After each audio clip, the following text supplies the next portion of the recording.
इतिहास इतिहास केवल स्मृति नहीं, वह सत्ता का उपकरण भी रहा है। जब हम भारत के इतिहास की बात करते हैं तो अक्सर ब्रिटिश शासन को प्रशासन, कानून और आधुनिकता के आवरण में ढक दिया जाता है। प्रश्न यह नहीं कि अंग्रेज भारत आए, प्रश्न यह है कि उनके द्वारा रचे गए जो अंधेरा वो इतिहास ने क्यों हल्का कर दिया। ब्रिटिश शासन भारत के सबसे गहरे गांवों में से एक है। यह केवल राजनीतिक गुलामी नहीं थी, बल्कि मानसिक, आर्थिक और नैतिक उपनिवेशवाद था। भारत को जानबूझकर निर्धन बनाया गया, भारत की अर्थव्यवस्था को तोड़ा गया और आत्मनिर्भर समाज को आश्रित बना दिया गया। लेकिन इन तथ्यों को अक्सर आंकड़ों में समेटकर निर्जीव बना दिया गया। जैसे संख्या में बदल देने से पीड़ा कम हो जाती। सवाल फिर वही है कि हमसे वो इतिहास का पन्ना क्यों छिपाया गया या क्यों नहीं पढ़ाया गया। हर भारतीय को जानना जरूरी है वो इतिहास का काला अध्याय। सोने की चिड़िया कह जाने वाली भारत देश को किस तरह इन ब्रिटिशों ने लूटा था, आज हम इसके बारे में सबूत के साथ पेश करेंगे। ये लूट सभ्यता का हर स्तर पर था। आज के इस वीडियो में हम भारत की आर्थिक स्थिति पर बात करेंगे। विश्व आर्थिक प्रसिद्धकार अंगुस मेडिसन की रिसर्च पेपर। मेडिसन ने पिछले 2000 साल की विश्व अर्थव्यवस्था का आंकड़ों के आधार पर अध्ययन किया। उनके अनुसार साल 17 के आसपास भारत दुनिया की सबसे बड़ी अर्थव्यवस्थाओं में से एक था। उस समय दुनिया की कुल अर्थव्यवस्था का लगभग 23% हिस्सा भारत से आता था। इसका मतलब साफ है, भारत कोई पिछड़ा या गरीब देश नहीं था। भारत का कपड़ा उद्योग, हस्तशिल्प, कृषि और व्यापार दुनिया में अग्रणी थे। लेकिन ब्रिटिश शासन के दौरान यह तस्वीर धीरे धीरे बदलने लगी। मेडिसन के आंकड़ों बताते हैं कि 1700 से 1947 के बीच भारत की वैश्विक आर्थिक हिस्सेदारी लगातार गिरती चली गई। आजादी के समय यह हिस्सेदारी 4% से भी कम रह गई थी। इतनी बड़ी गिरावट संयुक्त नहीं हो सकता। मेडिसन इसे संरचनात्मक आर्थिक पतन कहते हैं। भारतीय उद्योग नष्ट हुए, भारत का कच्चा माल सप्लायर बनाया गया और मुनाफा ब्रिटेन भेजा गया।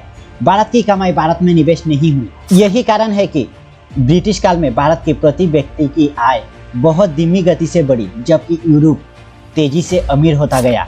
अंगस मेडिसन किसी पर आरोप नहीं लगाते, लेकिन उनके आंकड़े खुद यह साबित कर देते हैं कि भारत की गरीबी एक ऐतिहासिक प्रक्रिया का परिणाम थी।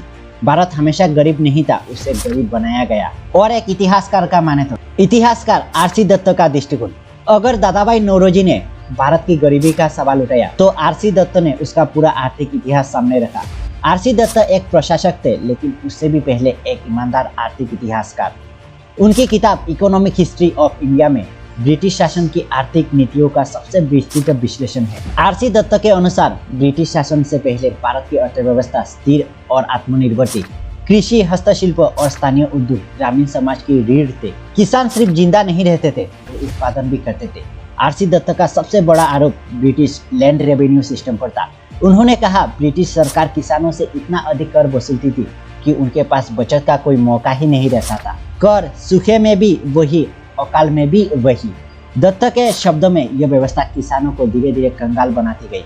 आर.सी. दत्त ने साफ कहा ब्रिटिश भारत के अकाल सिर्फ प्राकृतिक आपदा नहीं थे, वे प्रशासनिक विफलता और कठोर कर नीति का परिणाम थे। किसानों से अनाज लिया गया, लेकिन संकट के समय उन्हें कोई सुरक्षा नहीं दी गई, इसलिए 19वीं सदी में बार बार अकाल पड़े।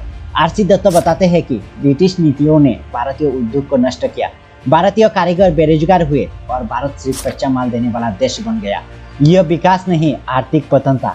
आर.सी. दत्त ने कहा ब्रिटिश शासन ने भारत को गरीब नहीं पाया, बल्कि गरीब बनाकर छोड़ा। उनके लिए यह सिर्फ आर्थिक गलती नहीं, बल्कि नैतिक असफलता थी। आर.सी. दत्त इसलिए इम्पोर्टेंट है क्योंकि उन्होंने आंकड़ों, रिपोर्ट्स और सरकारी दस्तावेजों के आधार पर ब्रिटिश शासन की आर्थिक सच्चाई उजागर की। उनकी किताब आज भी इतिहासकारों के लिए एक आधार ग्रंथ है। ब्रिटिश संसदीय अभिलेख यानी ब्रिटिश पार्लियामेंट्री रिकॉर्ड्स वे आधिकारिक दस्तावेज है जो ब्रिटेन की संसद में भारत से जुड़े आर्थिक, प्रशासनिक और राजनीतिक मामलों पर चर्चाओं और रिपोर्टों को दर्ज करते हैं। ये अभिलेख भारतीय अर्थव्यवस्था के औपनिवेशिक शोषण को समझने का सबसे प्रामाणिक स्रोत माने जाते हैं। ब्रिटिश पार्लियामेंट्री रिकॉर्ड्स क्या है? इनमें शामिल होते हैं संसद में दिए गए भाषण, भारत पर बनी समितियों के रिपोर्ट्स, कर, व्यापार और प्रशासन से जुड़े आंकड़े, ईस्ट इंडिया कंपनी और बाद में ब्रिटिश क्राउन की नीतियाँ। इन दस्तावेजों को आज ब्लू बुक्स भी कहा जाता है। इन अभिलेखों से साफ पता चलता है कि भारत को कच्चे माल के स्रोत के रूप में इस्तेमाल किया गया। ब्रिटिश उद्योगों को बढ़ावा देने के लिए भारतीय उद्योगों को जानबूझकर कमजोर किया गया। बारी करों से किसानों की हालत बदतर होती गई। यानी भारत का आर्थिक पतन सिर्फ आरोप नहीं बल्कि ब्रिटिश रिकॉर्ड में भी दर्ज सच्चाई है। ब्रिटिश संसदीय रिकॉर्ड बताते हैं कि भारत से हर साल भारी मात्रा में धन इंग्लैंड भेजा जाता था। सैनिक खर्च, प्रशासनिक खर्च और पेंशन सब भारत की कमाई से चुकाए जाते थे।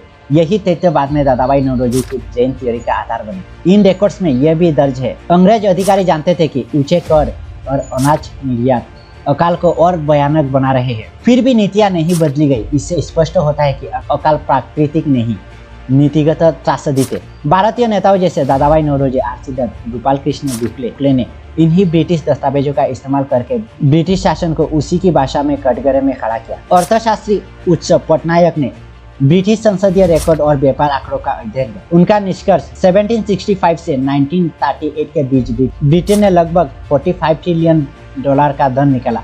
इसमें शामिल था बिना भुगतान के निर्यात, भारतीय करों से ब्रिटिश युद्ध, ईस्ट इंडिया कंपनी का मुनाफा, पेंशन और वेतन इंग्लैंड भेजना। यह केवल हमारा इतिहास नहीं है, यह भारत की लूट की कहानी है। ब्रिटिश सिर्फ भारत को इकोनॉमिकली डाउन नहीं कर रहे थे, ये लोग भारत का हर एक सेक्टर को डाउन कर रहे थे। इस वीडियो को यहाँ पर खत्म करते हैं और नेक्स्ट वीडियो हमारा इसी सीरीज का दूसरा वीडियो आएगी, भारत का काला इतिहास। तो वो वीडियो देखने के लिए हमारा साथ जुड़े रहिए और चैनल को भी जरूर सब्सक्राइब करें। Thank you for watching this video.